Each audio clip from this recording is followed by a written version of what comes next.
మనువాదం అనే ఒక పుస్తకం రాశారు, వేదం అనే ఒక పుస్తకం రాశారు, భారతం అనే ఒక పుస్తకం రాశారు, రామాయణం అనే ఒక పుస్తకం రాశారు.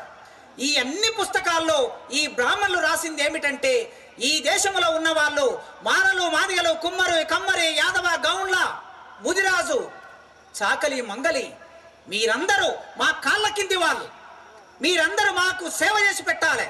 చాకలైన బట్టలు ఉతుకు, మంగళైన గడ్డం కొరగు, మాదిగైన చెప్పులు కుట్టియ్యి, పద్మశాలి బట్టలు వేసియ్యి, గౌన్లైన కళ్ళు తెచ్చియ్యి, గొల్లైన గొంగళ్ళు వేసియ్యి, రెడ్డిలందరూ వ్యవసాయం చేయండి, మీరు పంట పండించండి, పంట పండించి ఈ గుడికి ఇవ్వండి.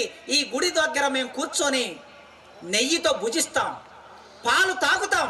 2% ఉన్న ఒక వర్గం వాళ్ళ జీవితాన్ని రక్షించుకోవడం కోసం, వాళ్ళు పని చేయకుండా ఉండడం కోసం, వాళ్ళు దోపిడీ చేయడం కోసం ఈ మొత్తం ప్రజలందరినీ వాళ్ళ చెప్పు చేతుల్లో పెట్టుకొని వాళ్ళ కాళ్ళ కింద పెట్టుకున్నారు.